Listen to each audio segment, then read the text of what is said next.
La légende du voyage Stephen Perry est le sujet de cette vidéo spéciale. Il est considéré comme l'une des meilleures voix de l'histoire, capable de transmettre des émotions intenses.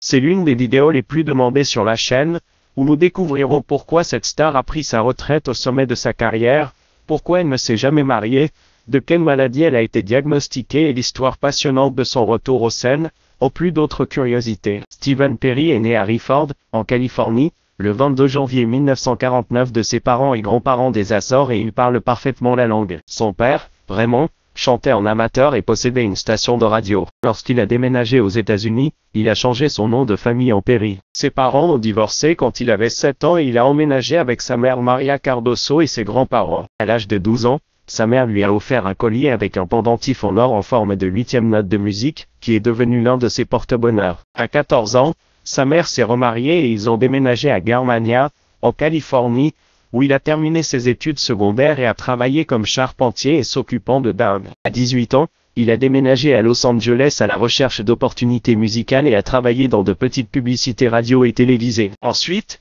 il a été ingénieur du son au studio Los Crystal, où il a appris davantage sur la musique. Après cela, il a rejoint 2 groupes à Sacramento en tant que batteur. À la fin de 1976, une tragédie a frappé quand l'un des membres du groupe et son bon ami Richard Michiels sont morts dans un accident de voiture, ce qui a sonné le glas du groupe et plongé Stephen dans une profonde dépression. Cependant, il n'a pas abandonné et a formé le nouveau groupe Alien Project, avec lequel il a enregistré plusieurs démos, mais n'a malheureusement pas obtenu de contrat d'enregistrement. Après cette déception, il retourne travailler dans la ferme de sa mère. Au début de 1977, le chanteur du groupe Journey était Robert Fleischman. Bien que son succès augmentait et qu'il ouvrait des spectacles pour des groupes majeurs tels que Black Sabbath et Judas Priest, il était incapable de s'intégrer pleinement à ses camarades de groupe et se disputait constamment avec le manager de Journey, Herbie Herbert. À cause de ces affrontements, Herbert a secrètement commencé à chercher un remplaçant pour le chanteur. Il a entendu plusieurs démos et soundchecks qui sont parvenus à CBS, mais aucun d'entre eux ne l'a convaincu jusqu'à ce qu'il mette la main sur une cassette du groupe Alien Project, le dernier groupe que Stephen a joué,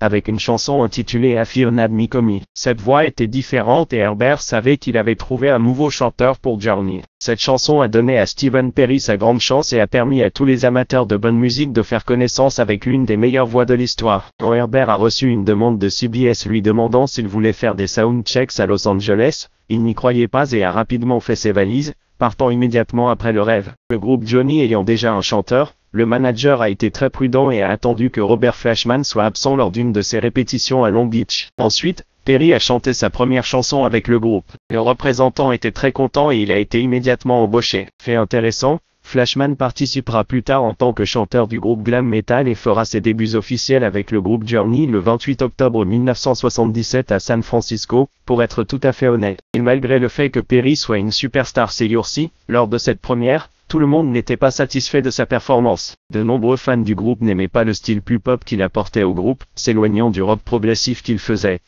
Même plusieurs de ses camarades du groupe ne savaient pas si Perry était le bon chanteur. Certains voulaient que l'ancien chanteur Robert Fleischman revienne et d'autres voulaient continuer à chercher une nouvelle option. Cependant, la direction du groupe était déterminée à garder Perry, ce qui s'avérerait être la meilleure décision pour tous les membres de Journey. En janvier 1978, le groupe sort son 4e album, le premier avec Steve au chant principal. Le travail s'appelle Infinity et bien que ce ne soit que le début de cette nouvelle étape, les bonnes opinions sur Stephen Perry ont immédiatement commencé à augmenter. Bien qu'il n'ait pas connu de succès mondial, ils ont réussi à entrer dans le top 100 de la liste Billboard avec la chanson Vanilla Sky, qui a atteint le numéro 57. Après cela, 2 autres symboles ont également réussi à entrer dans le top 100. Le groupe Journey n'a cessé de s'améliorer et de faire de la musique de mieux en mieux entre les mains de Stephen Perry. En avril 1979, ils sortent leur 5e album et parviennent enfin à faire entrer une chanson dans le top 20 des charts Billboard. En 1985, Steve Perry a temporairement quitté le groupe en raison de problèmes de santé et la relation entre les membres du groupe s'est encore détériorée. En 1987, après la sortie de l'album Arras Jam Radio,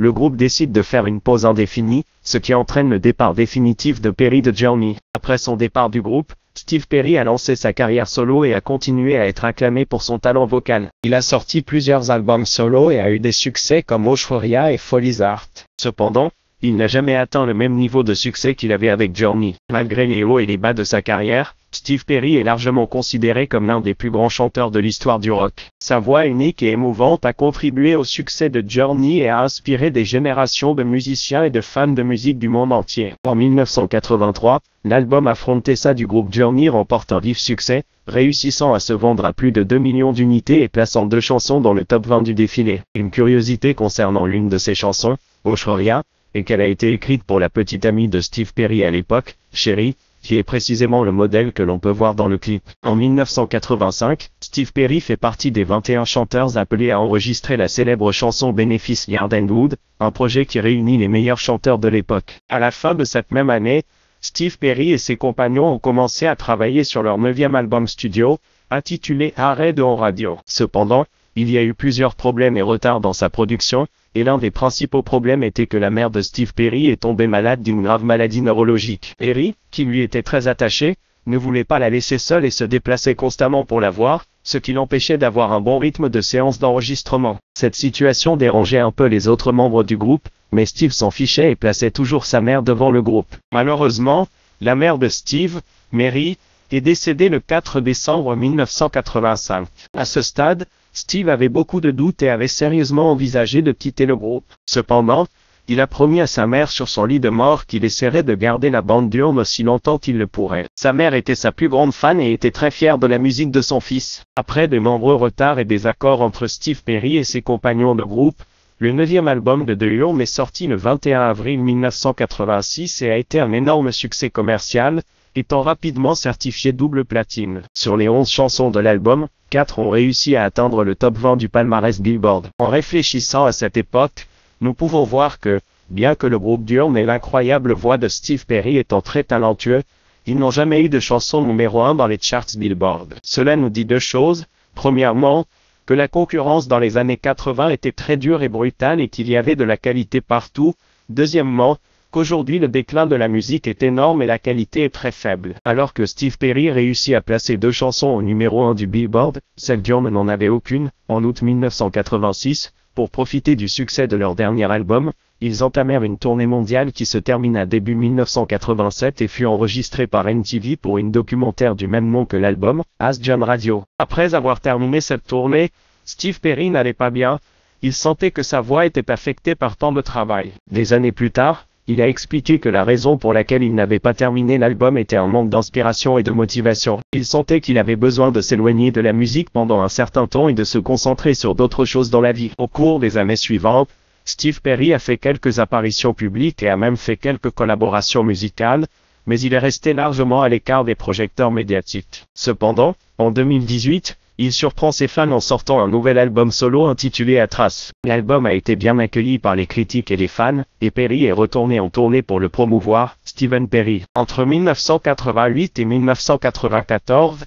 il a fait une pause dans la musique et est resté à l'écart des projecteurs pendant 7 ans. Il n'a chanté en public qu'à 2 reprises. La première fois, c'était le 30 avril 1989, lorsque Bon Jovi l'invita à un spectacle en Californie. La deuxième fois, c'était le 3 novembre 1991, lorsque Perry a retrouvé ses anciens camarades du groupe Doo Journey pour participer à un concert hommage à Perry Graham, un célèbre promoteur de musique qui les a soutenus à leur début et est décédé subitement lorsque l'hélicoptère dans lequel il voyageait s'est écrasé. La disparition de Stephen Perry au sommet de sa carrière a amené les gens à chercher leurs propres explications, et de nombreuses histoires ont circulé pour expliquer sa disparition, y compris des rumeurs selon lesquelles il avait un cancer de la gorge. Bien sûr, tout cela était faux, mais ce que Perry a fait pendant les 7 années où il a arrêté de chanter, c'est, étonnamment, étudier la médecine à Stanford pour devenir neurologue. Cependant, comme Perry lui-même l'a déclaré dans plusieurs interviews, lorsqu'il a dû s'ouvrir à l'étude des cadavres, c'était trop,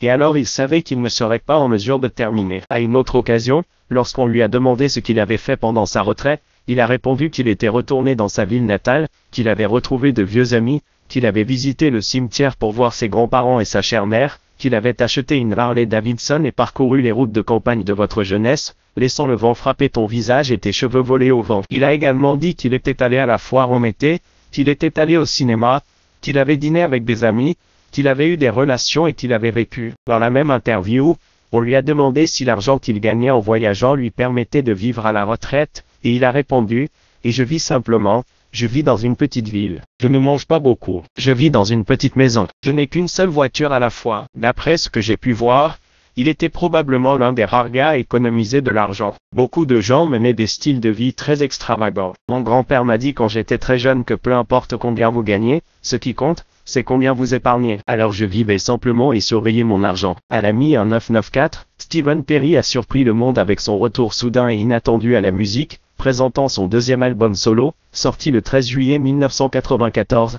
étant un grand succès commercial et réussissant à placer la chanson au numéro 29 sur le Halte Beauté. Les relations amoureuses de Perry étaient très discrètes. Pendant la majeure partie de sa vie, il n'est pas vraiment tombé amoureux ou n'a pas senti que l'amour était quelque chose d'important, et il est allé jusqu'à déclarer qu'il ne croyait pas vraiment en l'amour, mais que tout a changé en 2011 d'une manière incroyable, et une attention particulière doit être portée à l'histoire suivante qui semble être tirée d'un feuilleton, mais qui est absolument vraie. N'oubliez pas de laisser vos réflexions à ce sujet dans les commentaires ci-dessous. À cette époque, en 2011, un ami de Perry, Perry Jackson, qui des années plus tard deviendra très célèbre en tant que réalisateur du nouveau film Wonder Woman, lui a montré une émission qu'elle avait réalisée sur le cancer du sein. Plusieurs survivants de cette maladie ont donné leur témoignage et lorsqu'il l'a regardé, il a été frappé par l'une de ces femmes.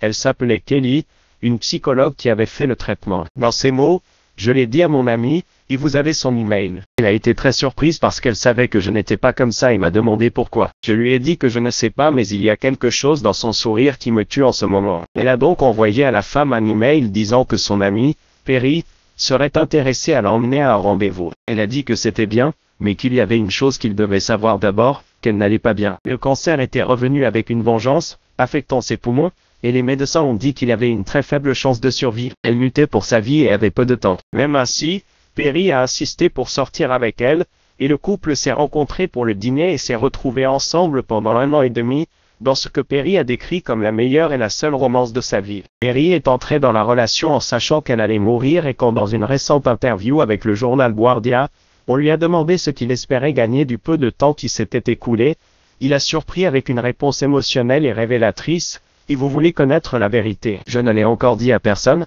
mais je croyais que notre amour guérirait son cancer. J'en suis vraiment venu à croire de tout mon cœur. Nous avons eu beaucoup d'amour. Une fois, nous nous sommes embrassés dans notre petit appartement à New York et elle a dit que cette maladie peut me prendre mais qu'elle ne pourra jamais toucher notre amour. Je n'avais jamais pensé à une telle vérité. Pas seulement parler d'amour, mais le ressentir physiquement et le voir émotionnellement. C'était très nouveau pour moi, c'était choquant. Malheureusement, Kelly est décédée quelques mois plus tard et la relation a duré moins de 2 ans. Malgré de nombreuses adversités dans sa vie, y compris la perte d'être cher, Perry continue de créer de la musique et de partager son talent artistique avec le monde. Son amour pour Kelly a inspiré non seulement son album solo, mais aussi son travail avec le groupe Journey, y compris la chanson qu'il lui a dédiée. L'histoire de Perry Kelly est une histoire d'amour émotionnelle et inspirante qui montre comment l'amour peut nous donner la force et l'inspiration pour aller de l'avant, même face à de grands défis. Merci d'avoir regardé et abonnez-vous à la chaîne.